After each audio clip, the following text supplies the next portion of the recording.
तर आपण म्हणतात की उद्धव ठाकरे म्हणतात, उद्धव ठाकरे यांचं भावनिक आवाहन त्यांनी केलेलं आहे आणि मी पद सोडायला तयार आहे असं उद्धव ठाकरे यांनी म्हटलेलं आहे। तर शिवसेनेच्या वर्धापन दिनाच्या मेळाव्यातून उद्धव ठाकरे यांनी हे वक्तव्य केलेले आहे। अत्यंत मोठं आणि महत्त्वाचं असं हे वक्तव्य, मी पद सोडायला तयार आहे असं उद्धव ठाकरे म्हणतात। तर उद्धव ठाकरे यांनी कार्यकर्ते आणि पदाधिकाऱ्यांना अत्यंत भावनिक असं आवाहन सुद्धा केलेलं आहे।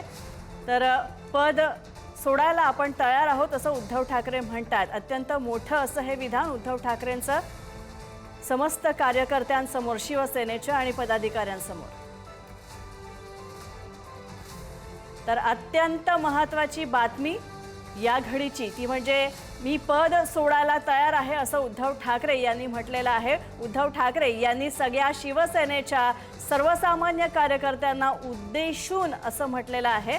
तर उद्धव ठाकरे यांच्या या वाक्याचा अर्थ काय, कोणते संकेत उद्धव ठाकरेंना या विधानातून द्यायचे आहेत, या सगळ्या संदर्भात आता वेगळे तर्कवितर्क सुद्धा लावायला सुरुवात होईल। तर अत्यंत भावनिक असं आवाहन उद्धव ठाकरे यांनी या शिवसेनेच्या 60व्या वर्धापन दिनाच्या कार्यक्रमाच्या माध्यमातून केलेलं आहे। तसंच शिवसेना ही कुणीही संपवू शकत नाही असं उद्धव ठाकरे यांनी म्हटलेलं आहे। तर उद्धव ठाकरे यांनी अत्यंत भावनिक अशी साथ सुद्धा घातली। तर आपण पद सोडायला तयार आहोत असं उद्धव ठाकरे यांनी म्हटलेलं आहे। तर उद्धव ठाकरे यांच्या या भावनिक सादेचा, या भावनिक आवाहनाचा नेमका अर्थ काय, या संदर्भात आता वेगवेगळ्या चर्चा सुद्धा रंगतील। अत्यंत भावनिक अशी साथ दिलेली आहे। तर उद्धव ठाकरे यांनी अतिशय भावनिक असं आवाहन केलेलं आहे। शिवसेनेच्या 60व्या वर्धापन दिनाच्या मेळाव्याच्या माध्यमातून आपण पद सोडायला तयार आहोत असं उद्धव ठाकरे यांनी म्हटलेलं आहे। तर अत्यंत मोठं असं हे विधान उद्धव ठाकरेंचं। तर एकीकडे शिवसेनेतनं अनेक खासदार गेलेले आहेत, तर खासदारांनी पक्षांतर केलेलं आहे आणि या आजच्या त्यानंतरच्या वर्धापन दिनाच्या आजच्या या मेळाव्यामध्ये, 60व्या वर्धापन दिनाच्या मेळाव्यामध्ये उद्धव ठाकरे यांचं हे विधान, या सगळ्यांचे अर्थ काय, तर या संदर्भात सविस्तर विश्लेषण जाणून घेऊयात। आमचे पुढारी न्यूजचे संपादक प्रसन्न जोशी आमच्यासोबत जोडले गेलेले आहेत। सर, उद्धव ठाकरेंचं हे विधान अत्यंत मोठं या दिवशी करण्यात आलेलं आहे, काय याचा अर्थ घ्यायचा? यापूर्वी सुद्धा स्वर्गवासी बाळासाहेब ठाकरे यांनी काही वेळा अशा प्रकारे मी शिवसेनेचं हे पद सोडतो अशा प्रकारे विधान करून एक भावनिक वातावरण तयार केलं होतं। कारण आपल्याला कल्पना आहे शिवसैनिकांचं प्रेम होतं बाळासाहेब ठाकरेंवरती, मराठी माणसाचं सुद्धा प्रेम होतं बाळासाहेब ठाकरेंवरती। आणि आताच्या ज्या पिरियड मधून, ज्या काळामधून शिवसेना उद्धव बाळासाहेब ठाकरे पक्ष चाललेला आहे आणि सारखी फाटाफूट होते, माणसं सोडून जात आहेत, काही पराभव सुद्धा पाहावे लागले, मुंबई महापालिका निवडणूक गमवावी लागली, म्हणजे विजय मिळाला नाही। या पार्श्वभूमीवर एक प्रकारे आपल्या नेतृत्वाची चाचपणी करण्याचा हा नेतृत्वाचा प्रयत्न असतो आणि त्याच्याद्वारे हे सांगण्याचा प्रयत्न असतो की मी काही या पदाला चिटकून बसलेलो नाहीये, तशीच वेळ पडली तर मी हे पद सोडू शकतो। यानंतर होतं असं की शिवसेना, हे आपल्याला लक्षात घेतलं पाहिजे स्नेहा, की शिवसेना हा भावनेवर चालणारा पक्ष आहे। शिवसैनिकांचं इंधन हे भावना आहे, ते पेटून उठतात आणि म्हणूनच त्यांच्या घोषणा सुद्धा सगळ्या आक्रमक घोषणा आहेत की जर का नसेल भगवा शिरावर तर बसेल परका उरावर, आणि शिवसैनिक पेटून उठला। त्याचं कारण पेटून उठणं आणि भावनेच्या साठी एक भावना मग ती पक्षाची असेल, राजकारणी त्याच्या बेसिसवरती काम करणं, हे त्यांच्या रक्तात हा त्यांचा। अंधारे बोलतायत, त्यांची प्रतिक्रिया ऐकूया। जो एक बार डिक्टेटरशिपच्या दिशेने, आणि त्यांनी स्पष्ट संदेश दिला, मी 3 दिवस झाला सांगते की either we will set you or we will shoot. आमच्या सोबत आलात तर आम्ही सेट करू, आमच्या विरोधात गेलात तर आम्ही तुम्हाला। ह्या मोदींनी हे सगळं नाटक केलं, एका one nation one party one इलेक्शनच्या दिशेने हा देश जातो, एका डिक्टेटरशिपच्या दिशेने। आणि त्यांनी स्पष्ट संदेश दिला, मी 3 दिवस झालं सांगते की either we will set you or we will shoot. आमच्या सोबत आलात तर आम्ही सेट करू, आमच्या विरोधात गेलात तर आम्ही तुम्हाला शूट करू। सगळ्या विरोधी पक्षाच्या नेत्यांनी आता एकदा ठरवावं लागेल, त्यांना आता कार्यकर्त्यांची फरफट बस झाली की तुम्हाला खरंच जर आपली बहीण, आपली बायको, आपली मेहुणी, मेहुणीची पाहुणी, आपली वंशावळ ही सेट करायची आहे सबमिसिव्ह होऊन, का या संसदीय लोकशाहीच्या खातीर प्रसंगी शूट व्हायची तयारी ठेवायची आहे। आम्ही शूट व्हायला तयार आहोत. आम्हाला हा देश घडवायचा. आम्ही शूट व्हायला तयार आहोत. आम्हाला पुन्हा नव्याने उभं राहायचंय. पण सबमिसिव्ह राजकारण आता सोडून देऊन ताकदीनं उभं राहिलं पाहिजे. बाकी या नरेटिव्हचा काही फरक पडत नाही. भाजपची बार्किंग ब्रिगेड रोज काय बोलते त्याचा फरक पडत नाही. शिंदेंनी उभे केलेले भले ते आमदार असतील, खासदार असतील, ज्यांचा भुंकणे एवढा धर्म आहे आणि तुकडा टाकल्यावर भुंकतात, अशा लोकांना उत्तर द्यायलाही आम्ही बांधील नाहीत. कारण उत्तर देण्यासाठी सुद्धा तेवढी बौद्धिक कुवत आणि लायकी लागते.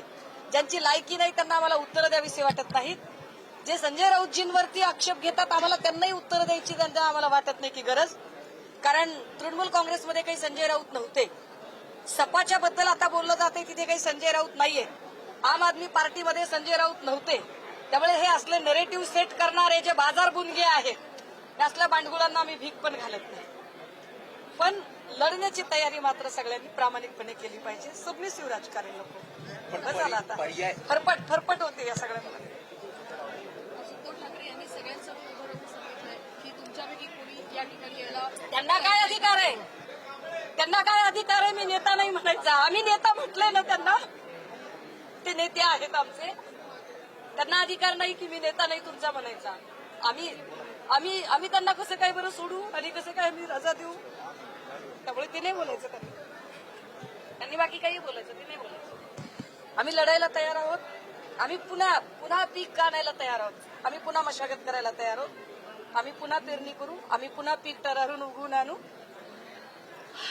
पुन्हा चोरायचं असेल तर चोरा, पण टायगर बिगर म्हणू नका. बायप्लस सुरक्षित तुम्ही जिथं फिरता, बायप्लस सुरक्षित टायगर कधी फिरत नसतो, उंदरं फिरत असतात. उंदरांना ह्या सगळ्या पिंजऱ्यांची आणि सगळ्यांची गरज असते. त्यामुळे तुम्ही टायगर बिगर काही म्हणू नका स्वतःला. उद्धव ठाकरे असं म्हणतात ऑपरेशन कमळ करावं लागेल, त्यासाठी तुम्ही काय रणनीती आखणार? ते आम्ही काय करायचं ते करू. आम्ही काय माहितीये का, आम्ही पुन्हा म्हणतोय भाजपसोबत लढायला आम्ही खंबीर आहोत. आम्ही तयार आहोत. आम्हाला वाईट कशाचं वाटतंय की आमच्या सोबत जे राहिले, आमच्या म्हणजे आम्ही ज्यांना फार आमच्या जवळचं मानले, आपुलकीचं मानले. मला कालपासून मला हे पचवताच येत नाहीये की ओमराजे असं करू शकतात. हे पचतच नाहीये मला. हे माझ्या जरा जड जाते हे पचायला. की अपेक्षित नाहीये मला त्यांच्याकडून, अजिबातच नाही. कुठल्या विकासाच्या गप्पा मारतायत, कुठल्या निधीच्या गप्पा मारतायत. मग राजेभाऊच्या मतदारसंघात नाहीये विकास, अनिल भाऊंच्या मतदारसंघात नाहीये विकास, अरविंद भाईंच्या मतदारसंघात नाही. ते सुद्धा तर सेम परिस्थिती फेस करतायत ना. राजेभाऊ तुम्ही खासदार तरी आहात रे, आम्ही आमदारही नाही खासदारही नाहीये. आम्ही मरतोय ना, आम्ही लढतोय ना. आमच्या कष्टाची थोडी तर किंमत ठेवा. वाटत नाहीये की तुम्ही आमच्या कष्टाचा अपमान केलाय? म्हणजे ही कार्यकर्त्यांची फरफट आहे. आणि असं झालं तर कुणालाही सगळ्यात मोठी गोष्ट कार्यकर्ता लाभणं असतं. अशा बदमाशांना विकले जाणाऱ्या लोकांना पुन्हा कार्यकर्ता लाभणार नाही. तुम्हाला नेते खूप लाभतील, खूप ताकदीचे, पण कार्यकर्ता लाभणार नाही तुम्हाला. पण आता काय अपेक्षित वाटतं? कारण 6 खासदार जे फुटतायत, कुठेतरी एक राज जो आहे कशावरून तो ताई सर्वसामान्यांमध्ये- ऐका, कशावरून की आम्ही त्या 6 ठिकाणी पुन्हा नवीन माणूस उभा केला, समजा नवा चेहरा उभा केला, तो पुन्हा आमच्या हातावर तुरी देणार नाही. कशावरून गॅरंटी नाही घ्यायची आम्ही. भाजप जर पुन्हा हेच करणार असेल तर पुन्हा आम्ही तेच किती वेळा करणार आहोत? अर्थच नाही ह्याला लोकशाही म्हणतात. आणि याला देवेंद्रजी याला फार काही मोठं म्हणतायत. ह्या पुढापुढीच्या राजकारणाची ही गचाळ संस्कृती देवेंद्रजींनी रुजवली. पुन्हा सांगतेय. दरम्यान अत्यंत भावनिक असं आवाहन केलं होतं उद्धव ठाकरेंनी या मेळाव्याच्या माध्यमातून. उद्धव ठाकरे काय म्हणाले होते ते ऐकूया. तुम्ही मला जपलं, मी तुम्हाला जपलं, तसं उद्धवला सांभाळा, आदित्यला सांभाळा. तसं मी आज तुम्हाला सांगतोय. मी कसा आहे तुम्हाला माहितीये. माझ्या माणसाने माझ्यावरती बोट दाखवलं तर एक क्षण सुद्धा मी राहणार नाही तिकडे. आणि म्हणून मी मुख्यमंत्री पद सोडलं आणि वर्षा सोडून मातोश्रीला गेलो. त्याच्यामुळे नाटक म्हणून मला कधी जमलेलं नाही आणि करण्याची गरज नाहीये. मला जर का काही पाहिजे असतं तर आज सुद्धा मी विधान परिषदेमध्ये टिकोजीरावासारखं जाऊन बसलो असतो, पण मी नाही गेलो. म्हणून मी आज तुम्हाला सांगतोय, विचार करून उत्तर द्या. 60 वर्ष पूर्ण झालेली आहेत. गेली जवळपास 12-13 वर्ष मी तुमची नेतृत्वाची जबाबदारी सांभाळतोय. पण जे आरोप माझ्यावरती होत आहेत ते जर तुम्हाला खरं वाटत असतील तर तुम्ही मला सांगायचं, मी आत्ता या पदावरनं पाय उतारवायला तयार आहे. फक्त माझी एक अट आहे की ही सोन्यासारखी शिवसेना चोराच्या दरोडेखोराच्या हातात जाऊ द्यायची नाही. तुमच्यापैकी एक शिवसैनिक येऊ द्या, तो शिवसेना पक्षप्रमुख बनेल, मला त्याचं सुद्धा कौतुक वाटेल. मला नेतृत्वाची सोच नाही, मला नेतृत्वाची हाव नाहीये. मी आत्ता हे पद सोडायला तयार आहे. पण कोणी लाचार, गद्दार, भेसळयुक्त रक्ताचा माणूस माझ्यावरती आरोप करत असेल तर त्याला उत्तर हे तुम्ही द्यायचं आहे. बाकी मी डगमगलेलो नाहीये, मी खचणारा नाहीये. अनेक संकट आली, अनेक वादळ आली, मी पळणारा नाहीये. मी पहाडासारखा उभा राहीन, जबाबदारी स्वीकारेन. पण तुमच्या मनात जोपर्यंत विश्वास आहे तोपर्यंत आणि तोपर्यंतच हे मी करेन. आणि ज्या क्षणी तुम्हाला वाटेल त्या क्षणी मी हे पद सोडल्याशिवाय राहणार नाही. जय हिंद, जय महाराष्ट्र. तुम्ही मला उत्तर देतील आणि या महाराष्ट्रामध्ये क्रांती घडेल. पण शिवसैनिक म्हणून तुम्ही या सगळ्या घटना घडामोडींकडे कसं बघता? पुढची काय दिशा असणार? पुढची दिशा ही गाव पातळीच्या शिवसैनिकांना संघटित करून अन्यायाविरुद्ध संघर्षाला तयार ठेवणं ही पुढची भूमिका आहे. आज जर आपण भाषण बघितलं तर जसं उद्धव ठाकरेंनी या पक्षपदाचा त्याग करण्याची जी भूमिका मांडली ती सगळ्यात महत्वाची ठरते. इतकी मोठी कठोर भूमिका आज मांडण्याच्या पाठीमागे काय नेमका हेतू असेल, काय भूमिका असेल उद्धव ठाकरेंची असं वाटतं तुम्हाला शिवसैनिक? कारण की उद्धव साहेबांना बघितलं असेल की कधी त्यानं पक्ष कधी पण कोणता पण कार्यकर्ता असो, जो काम करतो कार्यकर्ता त्याला तिकीट देण्याचं काम केलं, त्याला निवडून आणण्याचं काम केलं. इथले बरेच तुम्ही आमदार झाले असतील, खासदार झाले असतील, त्यांना नव्यानं उभे करून त्या ठिकाणी हे केलं. आणि एवढं करून पण हे लोक त्या पद्धतीने त्यांच्यासोबत वागत आहे. त्यामुळे उद्धव साहेबांचं मन या ठिकाणी दुखावले गेलं. पण या महाराष्ट्रातला शिवसैनिक हा उद्धव साहेबांच्या पाठीमागं खंबीर आहे आणि येणाऱ्या काळामध्ये त्यांना मुख्यमंत्री केल्याशिवाय गप्प बसणार नाही. काय इतकं भावनिक आज वातावरण झालं? अर्थात त्याला ह्या 6 खासदारांची सोडून गेलेल्या सगळ्या लोकांची पार्श्वभूमी आहेच, पण या सगळ्या परिस्थितीत सर्वसामान्य शिवसैनिक काय म्हणतात? खरं तर या भिकार चोटायला खासदार आमदार केलं, मंत्री केलं आणि हे लाचार 100 कोटीसाठी दुसऱ्या पक्षात गेले. आमचा खासदार नागेश पाटील याला एकदम महिनाभरात खासदार साहेबांना 8 सभा घेतल्या. तब्येत चांगली नव्हती तरी साहेबांनी सभा घेतल्या आणि या लोकांना निवडून आणलं. आणि असं असताना सुद्धा हे लोक 100 कोटीच्या याच्यावर जर दुसऱ्या पक्षात जात असतील तर एखाद्या माणसानं सहन किती करायचं? महाराष्ट्रातला शिवसैनिक तर बघतोच, पण महाराष्ट्रातला मराठी मन असं हळून गेलंय. परिस्थिती एवढी वाईट आहे. गावखेड्यातून आम्ही आलो, खरं तर इतकी परिस्थिती वाईट आहे गावखेड्यात की या लोकांना जोड्यानं मारलं पाहिजे अशी भावना प्रत्येक शिवसैनिकांमध्ये आहे. बघतो की आक्रमक सगळ्या प्रतिक्रिया ज्या आहेत त्या आपल्याला शिवसैनिकांच्या ऐकायला मिळत आहेत आणि उद्धव ठाकरेंनी जे भावनिक आवाहन केलेलं आहे या आवाहनाला देखील या सगळ्या शिवसैनिकांकडून जी आत्ता नुकती घडलेली घटना आहे, 6 खासदार जे सोडून गेलेत, या सगळ्या परिस्थितीत खचून न जाता उद्धव ठाकरेंच्या पाठीमागे आम्ही सगळे शिवसैनिक ठामपणानं उभा आहोत अशा पद्धतीचा विश्वास जो आहे तो शिवसैनिकांकडून या ठिकाणी व्यक्त केला जातोय. व्हिडिओ जर्नलिस्ट विजय समित, ज्ञानेश्वर चौतमल, पुढारी न्यूज, मुंबई. इथे तो मुख्यमंत्री, त्याच्या पलीकडे कुणाचंही काही चालत नाही.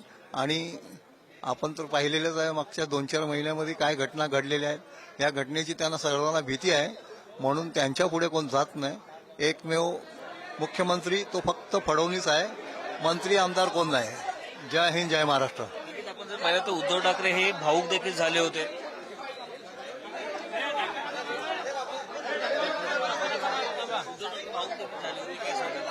उद्धव ठाकरे भाऊक झाले आज भाषण देताना. भाऊ होण्यासारखा 60 वर्ष झाले यांना.